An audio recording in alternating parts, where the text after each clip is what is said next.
दोस्तों, स्वागत है आप सबका आपके इस YouTube चैनल कटिंग चाय में। इस चैनल के माध्यम से हम आपके सामने रखते हैं अमर उजाला न्यूज़ की थ्रू आउट एनालिसिस, जिसमें कि हम आपके सामने अमर उजाला फ्रंट पेज की खबरें, खेल जगत की कुछ खबरें, अंतर्राष्ट्रीय खबरें, देश विदेश की कुछ खबरें, कारोबार जगत की कुछ खबरें, और जिसमें कि हमारा मुख्यतः विषय रहता है द एडिटोरियल एनालिसिस। तो निश्चित ही हम कह सकते हैं कि यह सेशन यूपीएससी, एसएससी और अन्य प्रतियोगी परीक्षाओं की तैयारी करने वाले छात्रों के लिए अति महत्वपूर्ण रहने वाला है। तो चलिए शुरू करते हैं। जैसे कि हमारी पहली ही जो न्यूज़ फ्रंट पेज की जो बनी है वह है लालू यादव से जुड़ी हुई। तो जैसे कि हम पिछले कुछ दिनों से देख रहे हैं कि राबड़ी देवी, जो कि जिनसे कि एक तरह से पूछताछ भी सीबीआई ने की थी, जिसमें कि हम आप को बता दें कि जो ज़मीन एक तरह से लेकर छात्रों से और उसके बदले एक तरह से उन्हें नौकरी दी गई थी। तो जो ये नौकरी के बदले ज़मीन का मामला है, तो सीबीआई की अभी भी 6 घंटे तक जो लालू यादव से एक तरह से पूछताछ की गई है, तो जिसमें कि लालू यादव समेत 16 के खिलाफ एक तरह से आरोप पत्र जिसमें कि तय किए गए हैं, और जांच एजेंसी ने घोटाले के दस्तावेज सामने रखकर एक तरह से पूर्व रेल मंत्री से एक तरह से इसकी जानकारी मांगी है। तो अभी यह जांच निरंतर जारी है। वहीं इसके बाद हम चलते हैं हमारी जो नेक्स्ट खबर है उसकी तरफ। हमारी जो नेक्स्ट खबर बन रही है वह है साइबर हमलों और आपदा से एक तरह से जो नई बिजली व्यवस्था है वह किस तरह से निपटने में एक तरह से सक्षम होगी। इसके बारे में मैं आपको बता दूं, देश में जल्द ही एक तरह से आधुनिक एवं स्मार्ट विद्युत वितरण प्रणाली लागू होगी, जो साइबर हमलों और प्राकृतिक आपदा से निपटने में अहम साबित होगी। और केंद्र सरकार ने एक विशेषज्ञ समिति की वह रिपोर्ट स्वीकार कर ली है जो आधुनिक एवं स्मार्ट ऊर्जा पारेषण प्रणाली का एक तरह से मार्ग प्रशस्त करेगी। तो निश्चित ही हम कह सकते हैं कि जो वक्त की ज़रूरत है, तो उसी के अनुरूप इसमें कुछ नए हम कह सकते हैं बदलाव होने, जो एक तरह से हम कह सकते हैं कि जो बदलाव होने हैं बिजली से जुड़े हुए और साइबर हमलों और एक तरह से आपदा से निपटने के लिए, तो बिजली व्यवस्था में, तो वह निश्चित ही हमें भविष्य में देखने को मिलेंगे। वहीं इसके बाद हम चलते हैं हमारी जो नेक्स्ट खबर है उसकी तरफ। जो ग्रुप कैप्टन है शैलजा धामी ने एक तरह से जो कि एयरफोर्स में भारतीय वायुसेना में एक तरह से जो ग्रुप कैप्टन भी हैं एक तरह से शैलजा धामी, और उन्होंने एक तरह से इतिहास रचा है।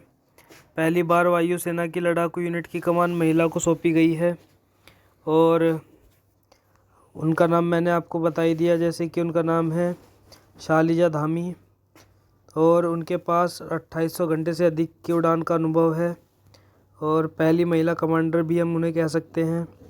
वर्ष 2003 में वायुसेना में शामिल हुई शैलजा वर्ष 2019 में उड़ान इकाई की पहली महिला कमांडर भी रह चुकी हैं, और centre for air power studies के डायरेक्टर एक तरह से general retired air marshal Anil Chopra ने इसे मील का पत्थर बताते हुए कहा है कि महिला अफसर लीड करने को तैयार हैं। वहीं इसके बाद हम चलते हैं हमारी नेक्स्ट हेडलाइन की तरफ। जो हमारी नेक्स्ट हेडलाइन है वह है जेपी इंफ्रा के एक तरह से 20,000 से अधिक जो खरीदारों को अब मिल सकेंगे घर। तो यह जो बहुत बड़ी खबर एक तरह से एनसीएलटी ने इसमें मैं आपको बता दूं कि मंजूर की है सुरक्षा समूह की बोली, और अधिग्रहण भी जल्दी हो सकेगा। तो 6 वर्ष पहले से शुरू की गई थी समाधान प्रक्रिया, जिसमें कि और तय समय सीमा के अंदर कब्जा एक तरह से निगरानी समिति समाधान योजना के शीघ्र कार्यान्वयन के लिए सभी आवश्यक कदम उठाएगी। सफल समाधान आवेदक को समाधान योजना के अंतर्गत तय समय सीमा के अनुसार ही खरीदारों को घर का कब्जा देना होगा। तो जो राष्ट्रीय कंपनी कानून न्यायाधिकरण NCLT है जो है ने एक तरह से नोएडा, ग्रेटर नोएडा में JP इंफ्राटेक लिमिटेड JIL की परियोजनाओं में 20,000 से अधिक पर खरीदारों को होली का एक तरह से हम कह सकते हैं तोहफा दिया है। और NCLT ने मंगलवार को कर्ज में डूबी JP इंफ्राटेक के अधिग्रहण के लिए मुंबई के सुरक्षा समूह की बोली को मंजूरी दे दी है। तो इस अधिग्रहण के बाद सुरक्षा समूह विभिन्न अटकी आवासीय परियोजनाएं पूरी करने के लिए पैसा देगा और खरीदारों को उनके घर इसमें हम कह सकते हैं कि मिल सकेंगे।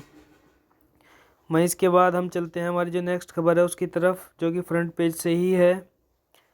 जैसे कि हमारी भारतीय नौसेना ने मंगलवार को प्रमुख युद्धपोत INS विशाखापत्तनम से मध्यम दूरी की सतह में से हवा में मार करने वाली एक तरह से स्वदेश निर्मित मिसाइल MRSM का सफल और सटीक परीक्षण किया है। तो MRSM का उत्पादन रक्षा अनुसंधान और विकास संगठन DRDO और इंस्टीट्यूट ऑफ एक्चुअरीज और ऑफ इंडिया के सहयोग से देश की सरकारी कंपनी भारत डायनामिक्स लिमिटेड में किया गया है। तो यह जो मिसाइल है 100 किलोमीटर की जद में भेज सकती है लक्ष्य। और इस प्रकार से हम चलते हैं अपनी नेक्स्ट खबर की तरफ।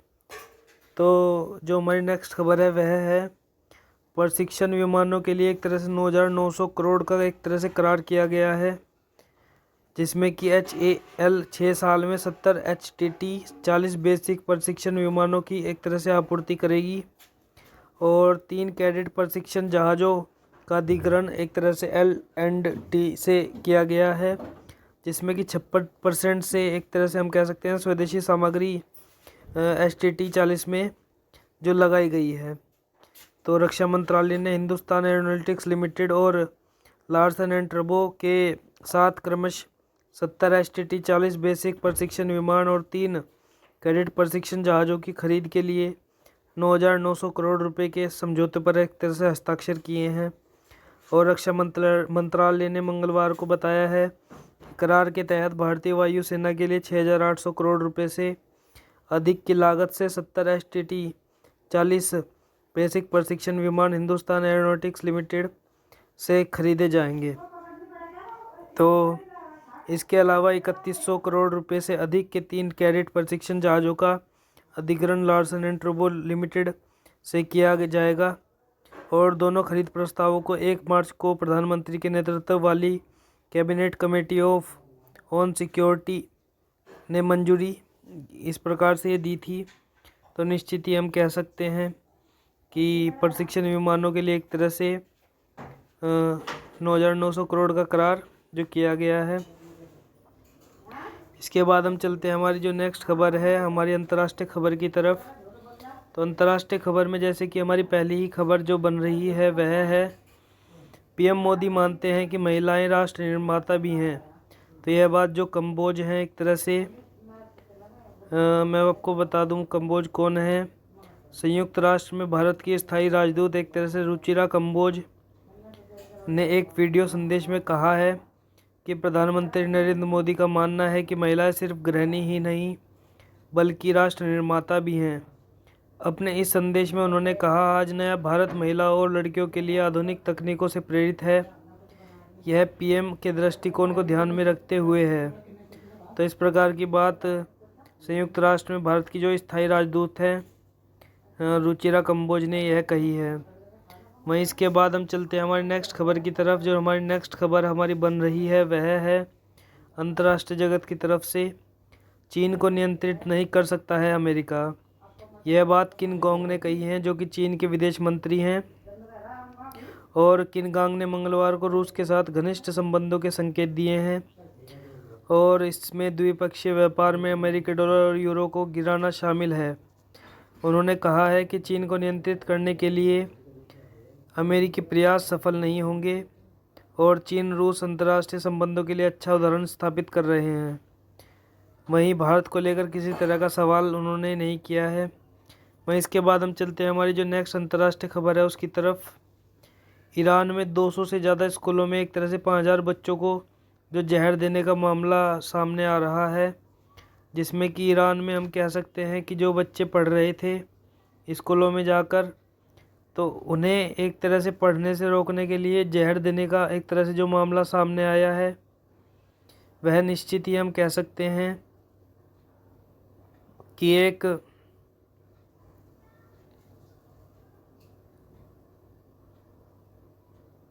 बड़ी ही हम कह सकते हैं जिसे कि द्रवित करने वाली खबर है। तो ईरान में मंगलवार को भी शिक्षकों ने इसके खिलाफ प्रदर्शन किया है और छात्राओं को एक तरह से जहर देने वालों को मौत की सज़ा मिले, इस प्रकार की कामना वहाँ के लोगों के द्वारा की जा रही है।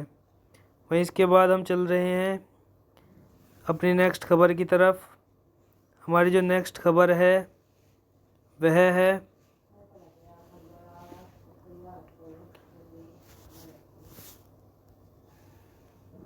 अमेरिका में पढ़ाई के साथ काम भी कर सकेंगे छात्र। तो अप्रैल से जिसकी प्रक्रिया शुरू होने जा रही है, तो इस प्रकार की एक तरह से प्रक्रिया हम कह सकते हैं अमेरिका ने शुरू की है कि पढ़ाई के साथ साथ काम भी कर सकते हैं। तो यूएस ने अंतर्राष्ट्रीय छात्रों को कुछ श्रेणियों के लिए कार्य प्राधिकरण आवेदनों की प्रीमियम प्रोसेसिंग यानी प्रक्रिया तेज करने की घोषणा की है। इससे विज्ञान, प्रौद्योगिकी, इंजीनियरिंग और गणित क्षेत्र में एक तरह से अमेरिका में पढ़ने के लिए आने वाले भारतीय छात्रों को बड़ी संख्या में लाभ होने की संभावना है। इससे अंतर्राष्ट्रीय छात्र अब अमेरिका में पढ़ाई के साथ काम भी कर सकेंगे। तो इसके बाद जो हमारी नई जो खबर आ रही है वह है हमारी कारोबार जगत की तरफ से। कारोबार जगत की तरफ से जो हमारी पहली ही खबर है वह है भारत वैश्विक अर्थव्यवस्था का उज्ज्वल केंद्र, सरकार के साथ मिलकर निवेश बढ़ाएं उद्योग, इस प्रकार की बात प्रधानमंत्री मोदी जी ने कही है। अपने अमृतकाल के बजट के दौरान उन्होंने विकास के लिए बनाया सर्वसमावेशी वित्तीय क्षेत्र का खाका।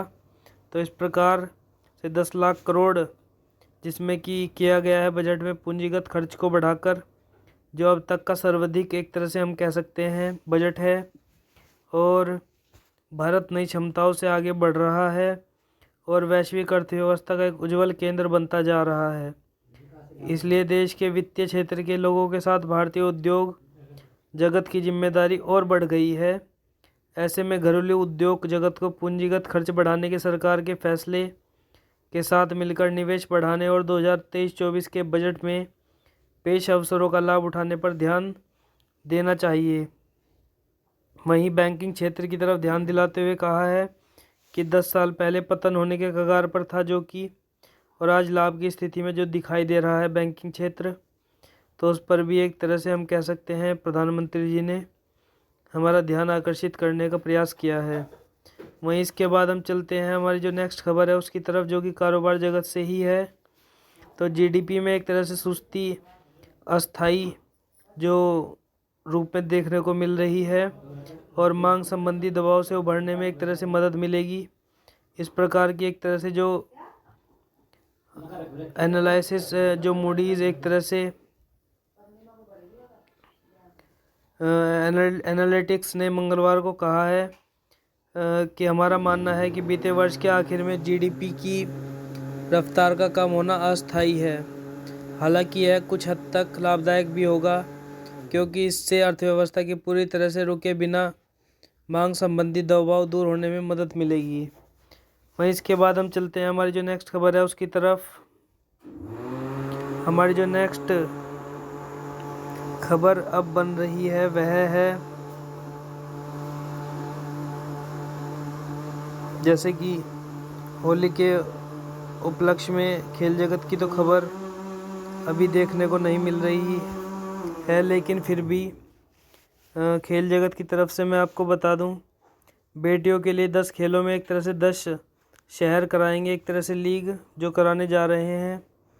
तो निश्चित ही हम कह सकते हैं खेलो इंडिया के तहत तैयार की गई हैं 10 कदम एक तरह से जो योजना का नाम रखा गया है। इन खेलों में जूडो, खो खो, विशु और योग भी शामिल किए गए हैं। जिसका उद्घाटन खेल मंत्री हमारे अनुराग ठाकुर जी करेंगे। वहीं प्रतिभाशाली एक तरह से बेटियों को अपनी प्रतिभा का दम दिखाने के लिए खेल मंत्रालय और साईं 10 कदम योजना लेकर आए हैं। तो हम निश्चित ही कह सकते हैं कि लखनऊ में 3 खेलों की महिला लीग जो कि संपन्न होगी और 18,500 बेटियां लीग में जबकि हम कह सकते हैं कि हिस्सा ले चुकी हैं और 50 लाख रुपए की मदद देने का भी आश्वासन इसमें दिया गया है। और साथ ही आयोजन स्थल और बिजली का खर्च भी मुफ्त प्रदान करने का एक तरह से बात कही गई है। वहीं हम चलते हैं हमारी जो नेक्स्ट खबर है उसकी तरफ। कप्तान लैनिंग का एक तरह से दूसरा अर्धशतकीय प्रहार, दिल्ली कैपिटल्स 200 के पार एक तरह से हम कह सकते हैं। तो दिल्ली कैपिटल्स के लिए बल्लेबाजी उसकी सबसे बड़ी ताकत साबित हो रही है। पहले मैच में रॉयल चैलेंजर्स बेंगलुरु को 60 रन से हराने वाली दिल्ली ने मंगलवार को यूपी वॉरियर्स के खिलाफ 4 विकेट पर 211 रन बनाकर बड़ी चुनौती पेश की है। और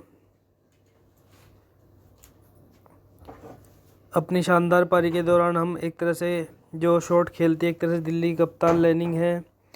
तो ये निश्चित ही महिलाओं के बीच में एक तरह से आईपीएल टूर्नामेंट खेला जा रहा है। तो 67 रन की अटूट साझेदारी हुई है जिसमें किया जेमिमा और जोनासन के बीच 5वें विकेट के लिए। तो अंतिम 5 ओवरों में जिसमें कि 65 रन बटोरे गए हैं और 70 रन की पारी खेली है लैनिंग ने और 42 गेंदों पर जिसमें कि 10 चौके और 3 छक्के शामिल किए लगाए गए हैं उनके द्वारा। वहीं इसके बाद हम चलते हैं अपनी नेक्स्ट खेल जगत की खबर की तरफ। दिल्ली के खिलाफ एक तरह से लखनऊ में मैच अहम होगा। तो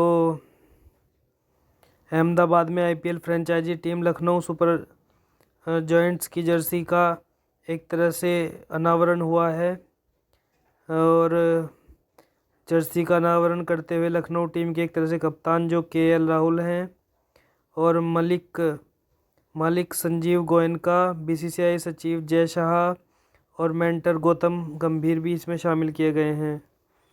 वहीं इसके बाद हम चलते हैं हमारी जो नेक्स्ट खबर है उसकी तरफ। फुटबॉल की तरफ हम चलते हैं। फुलहम को 3-2 से हराया गया है जिसमें कि ब्रेंटफोर्ड के लिए पिनाक, टोने और जेसेंग ने गोल किए हैं। तो ब्रेंटफोर्ड जीता है और 12 मुकाबलों से ईपीएल में है अभी तक अजय, यानी कि अभी तक अजय हम कह सकते हैं किसी ने हराया नहीं है 12 मुकाबलों से।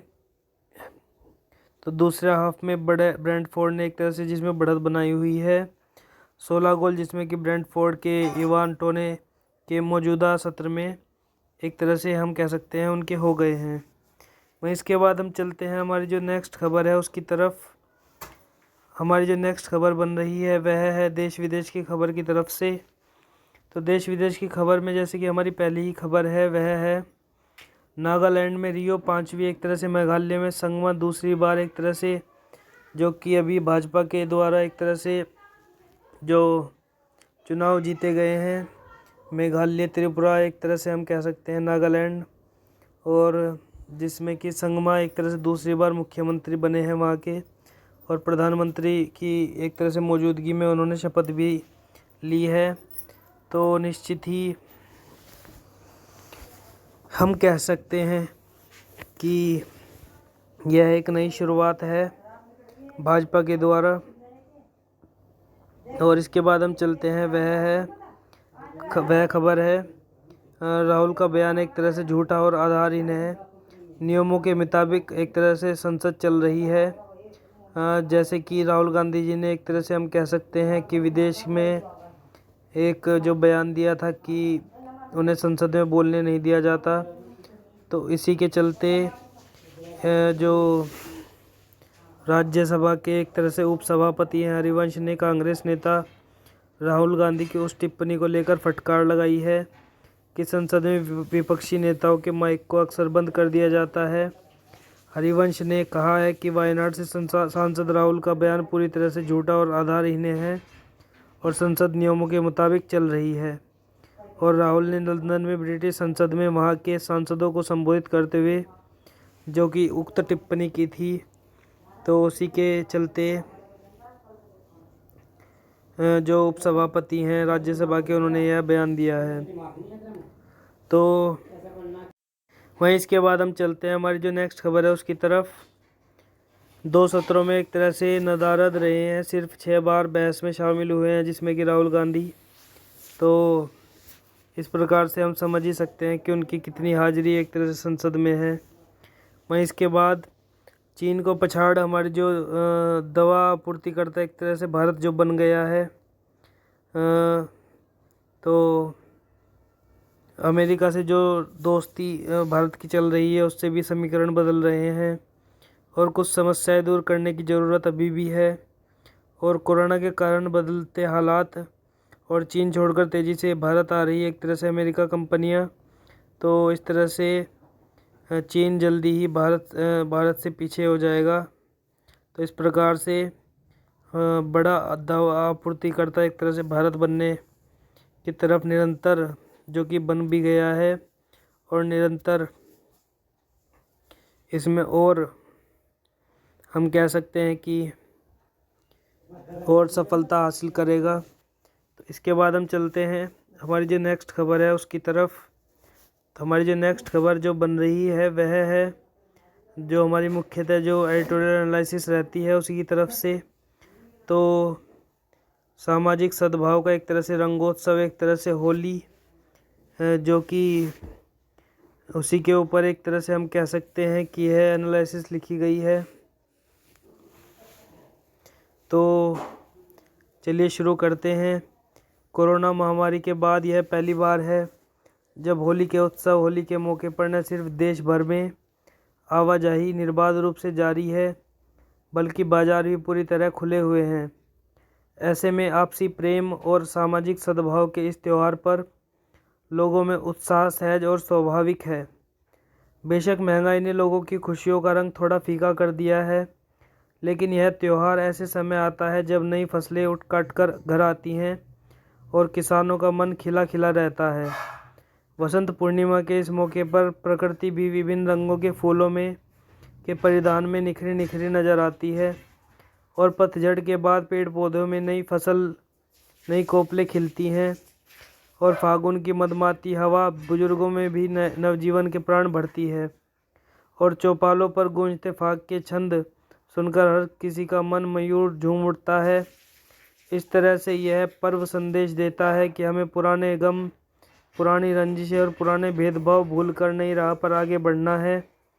सामूहिकता के इस त्यौहार की सबसे बड़ी खासियत यह है कि यह ऊंच नीच, छोटे बड़े, जाति पाति की दीवारों को तोड़कर हमारी बहुलतावादी सांस्कृतिक विविधता का प्रतिनिधित्व करता है और खुले मन से दुश्मनों को भी गले लगाने का आह्वान करता है। रंगों का यह उत्सव ऐसे समय आया है जब हमारा देश न केवल G20 की अध्यक्षता कर रहा है, बल्कि संघाई सहयोग संगठन की अध्यक्षता की जिम्मेदारी भी हमारे देश को सौंपी गई है। जाहिर है हमारा देश विशाल जनसंख्या और अपने सामर्थ्य के साथ विश्व मंच पर नेतृत्वकारी भूमिका में आ गया है और वैश्विक चिंताओं के समाधान में बढ़ चढ़कर हिस्सेदारी कर रहा है। महामारी को पीछे छोड़ देने की खुशी तो लोगों में है ही, सफलता और समृद्धि के नए मुकाम हासिल करने की तरफ भी हम कदम बढ़ा चुके हैं। जीवंतता का यह उत्सव जड़ता को तोड़कर नवता का संदेश देते हुए संक्रांति को भी संस्कृति में बदल देता है और तमाम वर्जनाओं को तोड़ने वाले इस त्यौहार की गरिमा इसी में है कि हम इसकी मर्यादा बनाए रखें और दूसरों को परेशान करने, अपमानित करने की उद्दंडता से परहेज करें।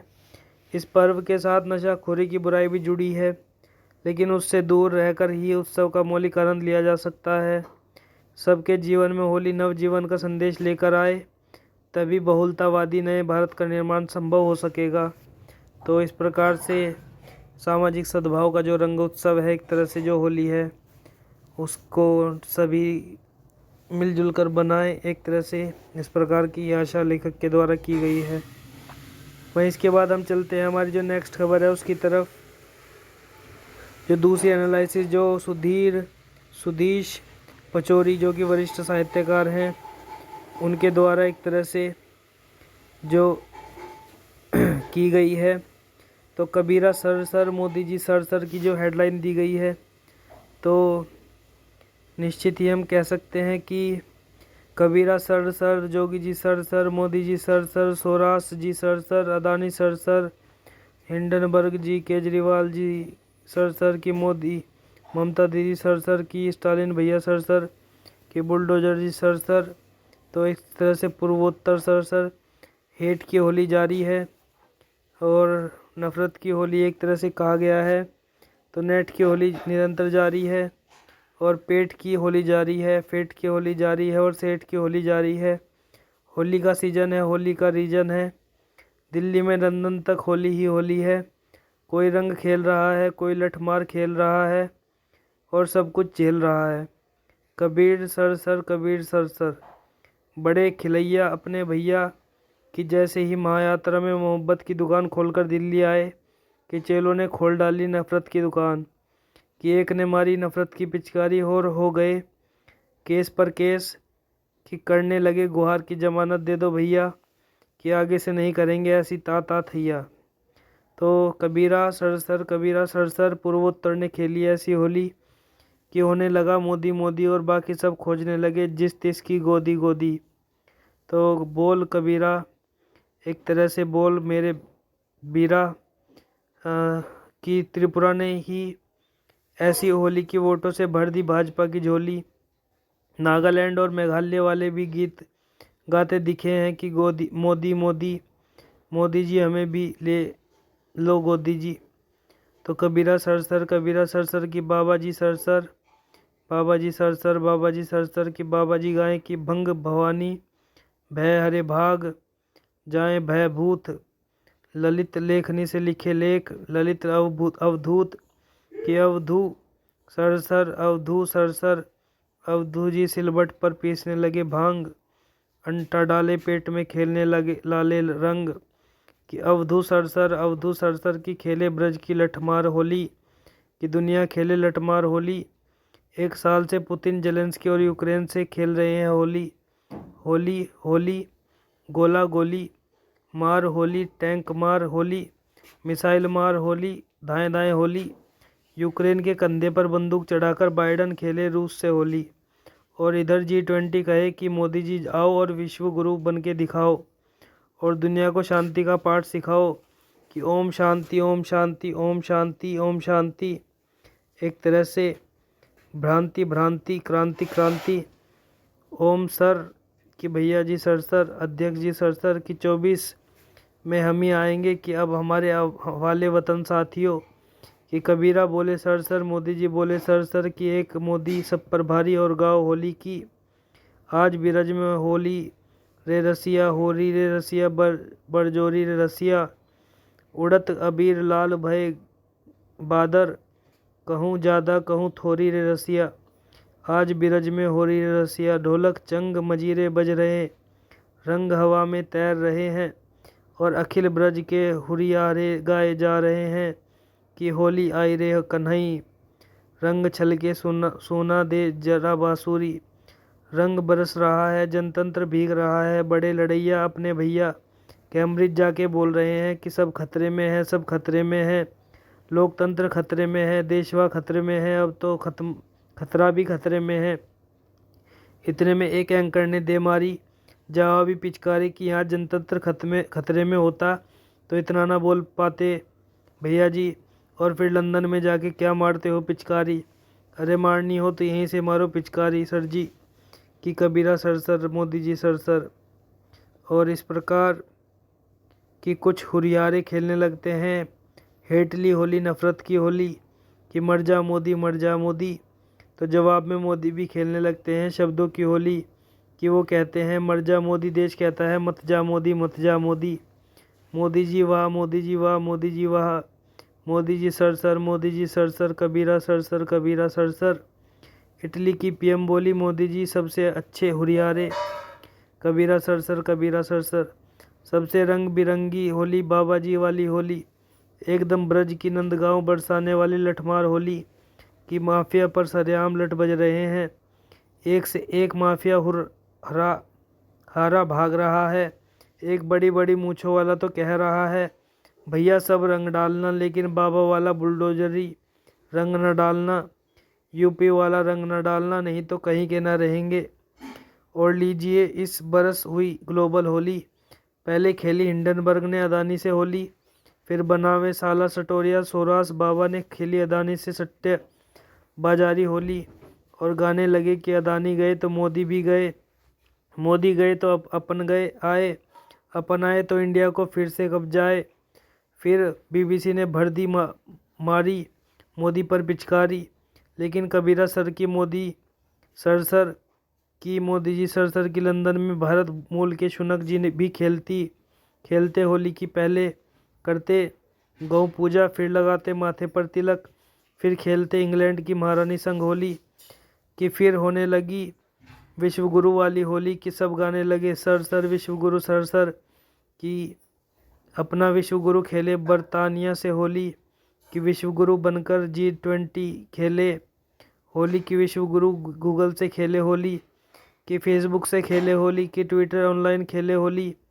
होली होली अपनी इस लठमार होली में कौन तो बचे और कौन बचाए। लठमार को देख एक फेमिनिस्टा बोलिन कि होली मिसोजिनिस्टिक है कॉमरेड, लेकिन जवाब में बोली बिरज की लठमार होली वाली एक नार की मैडम जी जरा आ जाओ, एक लठ किसी हुरियारे पर चलाओ, तब बताना कैसी रही होली। अंग्रेजी वाले क्या जाने होली, कबीरा सर सर कबीरा सर सर। एक और होली बागेश्वर धाम वाले बाबा की होली कि बाबा का जादू की बाबा कहे भगत से कि तुम्हें जो बीमारी है हुर हुर फुरफुर चटक फटक फटाक ओम फुर फटाक कि मारो 10 दंड बैठक कि सब बालाजी की कृपा हमारे ऊपर, हम कहाँ बालाजी ही खेलत हैं भक्तजन संग होली कि बाबा जी खेलत हिंदू राष्ट्र की होली कि हिंदू राष्ट्र सरसर कबीरा सरसर कबीरा सरसर कि 23 से 24 तक पूरे बरस भर खेली जानी है ऐसी ही लठमार होली। तो इस प्रकार की जो होली के ऊपर एनालिसिस लिखी गई है, यह निश्चित ही हम कह सकते हैं एक नए तौर पर हम इसे देखने का प्रयास करेंगे। और इसके बाद जो एक छोटी सी कहानी हम निरंतर आपके सामने लेकर आते रहे हैं, वह है बुराई के अंत का एक तरह से जो जश्न मनाया गया है। तो प्राचीन काल में एक तरह से तारकासुर नामक एक राक्षस था और जिसके अत्याचारों से देवतागण काफ़ी परेशान थे। तारकासुर को वरदान प्राप्त था कि उसका अंत भगवान शिव और पार्वती की संतान ही कर सकती है, लेकिन भगवान शिव तो अनंत तपस्या में लीन थे और उनकी तपस्या खत्म होने का उनका पार्वती से विवाह होना और पुत्र की उत्पत्ति मुमकिन नहीं थी। ऐसे में कामदेव ने भगवान शिव की तपस्या भंग की। नाराज शिव भगवान ने कामदेव को भस्म कर दिया। कामदेव की पत्नी रति ने अपने पति के लिए भगवान शिव से विनती की और उन्हें पूरी बात बताई। रति की बात सुन भगवान शिव ने कामदेव को फिर से जीवित कर दिया। वह दिन फाल्गुन पूर्णिमा का था, तभी से इस दिन होली मनाई जाने लगी। बाद में शिव के पुत्र भगवान कार्तिकेय ने तारकासुर का वध कर देवों को अत्याचारों से मुक्ति दिलाई। एक कथा के अनुसार कंस ने कृष्ण को मारने के लिए राक्षसी पूतना को भेजा। पूतना विषयुक्त स्तनपान कराकर बाल कृष्ण को मारना चाहती थी, लेकिन बालक कृष्ण पूर्णतः सुरक्षित रहे और पूतना मृत्यु को प्राप्त हुई। यह दिन फाल्गुन पूर्णिमा का था। इसी दिन कृष्ण के बचने की खुशी में लोगों ने एक तरह से हम कह सकते हैं कि रंगों के साथ जश्न मनाया, जो एक परंपरा बन गया और इसे भी एक तरह से हम होली के रूप में जानते हैं। तो निश्चित ही यह जो एनालिसिस और अमर उजाला की थ्रू आउट एनालिसिस हो, चाहे द एडिटोरियल एनालिसिस हो, निश्चित ही आपके सामने जो हमने रखी है, निश्चित ही यह एसएससी यूपीएससी और अन्य प्रतियोगी परीक्षाओं की तैयारी करने वाले छात्रों के लिए महत्वपूर्ण सिद्ध हो, ऐसी ही हमारी एक तरह से निरंतर प्रयास जो बने रहते हैं।